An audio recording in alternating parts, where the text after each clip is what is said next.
अस्सलामुअलैकुम। मेरा नाम डॉक्टर सुनैना इमरान है और मैं इस टाइम ज़ेबुन्निसा ट्रस्ट हॉस्पिटल में काम कर रही हूँ। आज जिस टॉपिक पे हम बात करेंगे कि डिलीवरी के बाद ख़ास तौर पर सी सेक्शन जिनका होता है उसके बाद उनको क्या क्या एहतियाती तदाबीरें करनी चाहिए, उनको किस तरह से अपना खाना स्टार्ट करना चाहिए, एक्सरसाइज, वॉक, मतलब उनको जो फिज़िकल एक्टिविटी है वो किस तरह से अपनी स्टार्ट करनी चाहिए। सबसे पहले तो ये है कि जैसे आपका सी सेक्शन होता है, डिलीवरी के बाद नॉर्मल डिलीवरी हो या सेक्शन हो, दोनों के बाद आप थोड़ी देर के लिए हम आपको रेस्ट पीरियड देते हैं। सेक्शन के बाद जो मैक्सिमम रेस्ट पीरियड होता है जिसमें हम कंप्लीट बेड रेस्ट एडवाइस करते हैं वो होता है जब आप रिकवरी फेज़ में होते हो 6 to 8 आवर्स का। 6 से 8 घंटे के बाद अमूमन हम आपकी जो पेशाब वाली नाली होती है वो भी निकाल देते हैं ताकि आप थोड़ा सा अपने आप को मूव करें। अगर आपने वॉशरूम जाना है तो आप खुद जाएं। लेकिन चूंकि सी सेक्शन के टाइम पे आप पाँव के बल पे बैठना मुश्किल होता है मरीज़ के लिए, तो इस वजह से हम उनको कहते हैं कि आपने कमोड का इस्तेमाल करना है शुरू के कुछ देर। इसके अलावा आप जितना अपने आप को एक्टिव रखेंगे, जितना अपने आप को मोबाइल करने की कोशिश करेंगे, उतना ही आपका जो सा है ज़ख़म भी बेहतर रहेगा, आपकी तबीयत भी बेहतर रहेगी, आपकी हवा भी खारिज होगी और इस तरह के कोई मसले मसाइल नहीं होंगे। अब आ जाते हैं कि सी सेक्शन के बाद डाइट किस तरह स्टार्ट करते हैं। सबसे पहले तो ऑपरेशन से पहले कहते हैं कि आपने कुछ देर पहले से खाना बंद कर देना है। तो जब आपका ऑपरेशन हो जाता है उसके कुछ घंटों बाद हम आपका खाना स्टार्ट कराते हैं। सबसे पहले तो हम उसमें लिक्विड से स्टार्ट कराते हैं कि जो पानी वाली चीज़ें हैं जैसे पानी हो गया या जूस हो गया या कोई चाय वगैरह हो गई, इससे हम आपका NPO तोड़वाते हैं। उसके बाद सबसे पहले आपने इनिशियली सॉफ्ट फूड लेने हैं, सेमी सॉलिड जो फूड्स होते हैं जैसे जिसमें आप ले सकते हैं यखनी ले सकते हैं, चाय और बिस्किट ले सकते हैं। इस तरह की चीज़ें जो न्यूट्रिशियस चीज़ें भी हों लेकिन वो इस तरह ना हो कि आपको डाइजेस्ट करने में मुश्किल हो, क्योंकि उस फेज़ में आपकी उस तरह से पेरिस्टालसिस या आंतें उस तरह से काम नहीं कर रही होती। क्योंकि जब आपका ऑपरेशन होता है तो आंतें जो काम करना शुरू करती हैं ना वो 12 घंटे के बाद करना शुरू करती हैं। तो तब तक आप कोशिश करें कि लिक्विड्स और सेमी सॉलिड फूड, लाइट सा फूड छोटे छोटे मील्स के साथ लें। इसके बाद आप डिस्चार्ज होकर घर चली जाती हैं तो पेशेंट पूछते हैं कि डॉक्टर साहब अब हमने बाद में क्या खाना है, घर में हमें किस तरह की ग़िज़ा खानी चाहिए। तो जो आपका हीलिंग पीरियड होता है ज़ख़म ठीक होने का, ये जो 4 से 6 हफ्ते होते हैं, इसमें आपको चाहिए कि आप ज़्यादा से ज़्यादा प्रोटीन रिच फूड खाएं, क्योंकि जो प्रोटीन होती है वो हमारी बिल्डिंग ब्लॉक अमाइनो एसिड्स होते हैं जो हमारी बॉडी को बनाते हैं। वो जो प्रोटीन होती है जैसे जितनी आप ज़्यादा अच्छी कंज्यूम करेंगे, अच्छे तरीके से कंज्यूम करेंगे, उतनी ज़्यादा जल्दी आपका ज़ख़म भरेगा।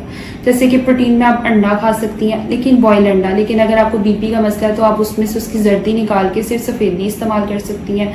लेकिन अगर आपको BP का मसला नहीं है तो आप पूरा अंडा भी खा सकती हैं। 2 सुबह खा लें, 2 शाम को खा लें। इसके अलावा आप यखनी का इस्तेमाल कर सकती हैं। यखनी भी बहुत ज़्यादा न्यूट्रिशियस होती है। इसके अलावा आप फलों का इस्तेमाल करें, फल हर किस्म का आप खा सकती हैं।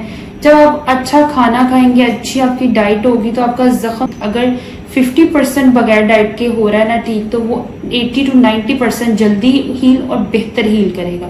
जो लोग बाद में खाना नहीं सही से खाते और जो उनसा अपनी डाइट का ख्याल नहीं रखते, उनका ज़ख़म भी जल्दी ख़राब हो जाता है और उनका ज़ख़म देर लेता है ठीक होने में।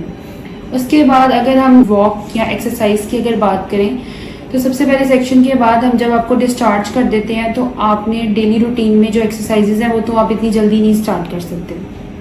तो आपने क्या करना है कि पहला जो वीक आपका होता है जिसमें अभी आपके स्टिचेस भी रिमूव नहीं हुए होते, तो उसमें आपने 2 से 3 मिनट की हल्की सी वॉक स्टार्ट करनी है। 2 से 3 मिनट की हल्की वॉक स्टार्ट करनी है, इतनी कि आपको तकलीफ ना हो। उसके बाद जब आप 7 दिन के बाद अपने डॉक्टर के पास जाएंगे जहाँ से आपने अपना ऑपरेशन कराया, अगर तो आपके स्विचेस निकालने वाले होंगे जो टांके हैं तो वो निकाल देंगे, वरना अगर वो अंदर ही डिज़ोल्व होने वाले थे तो वो भी देख लेंगे कि वो डिज़ोल्व हो गया कि नहीं, एक दफ़ा वो ज़ख़म इवैल्यूएट कर लेंगे। उसके बाद जो आपका नेक्स्ट सेकंड वीक होता है, अब जो आपने 2 से 3 मिनट की वॉक की थी ना वो अब आपने 5 से 7 मिनट पे ले आनी है। अब आपने 5 से 7 मिनट के इंटरवल में वॉक डेली करनी है, लेकिन इसमें आपने ये ध्यान रखना है कि आपको कोई मसला वगैरह, इससे कोई तकलीफ वगैरह ना हो। अगर आपको थोड़ी सी भी परेशानी या कोई दर्द वगैरह स्टार्ट हो गया तो आप उसको रोक सकते हैं, ठहर के भी वॉक कर सकते हैं। फिर आपने इसको और आगे लेके जाना। 3rd वीक में आपने इसको तकरीबन 7 से 10 मिनट तक कर लेना। आहिस्ता आहिस्ता अपनी रूटीन सेट करेंगे। फिर जब आपके 3 से 4 हफ्ते हो जाते हैं उस टाइम आपका ज़ख़म जो है ना वो 70 to 80% बिल्कुल हील हो जाता है तकरीबन। तब आप 15 मिनट की वॉक भी कर सकते हैं, 15 मिनट की सुबह कर सकते हैं, 15 मिनट की शाम को कर सकते हैं। और आफ्टर 6 to 8 वीक्स आपका ज़ख़म तकरीबन कम्प्लीटली तौर पर हील हो गया होता है, अंदर से ज़ख़म बिल्कुल ठीक हो गया होता है। तो आप अपनी वॉक जो सी है वो 30 मिनट्स में भी लेके जा सकती हैं, आधे घंटे की वॉक सुबह, आधे घंटे की शाम को।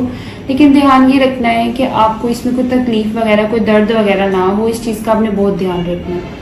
कुछ भी मरीज होते हैं वो कहते हैं हमसे नहीं वॉक होती, हमसे ये नहीं होता है, फिर वो क्या करते हैं कि जब वो 6 हफ्तों के बाद अचानक से स्टार्ट करते हैं उनकी वो एनर्जी नहीं रहती। ये 2 से 3 मिनट, 5 से 7 मिनट, 60 से 10 मिनट, इस तरह करके जब आप अपनी रूटीन सेट करेंगी तो जब आप 30 मिनट की वॉक पे आएंगी तो वो वॉक आपको इतनी मुश्किल नहीं लगेगी, बजाय इसके कि आप पूरे 6 हफ्ते का रेस्ट करके डायरेक्ट 30 मिनट की वॉक पे जाएं।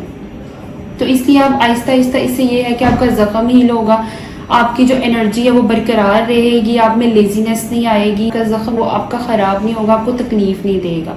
जब आपने वॉक स्टार्ट करनी है तो आपने कोशिश करनी है कि आपकी जो HB है, जो आपके CBC में HB होती है, वो नॉर्मल हो।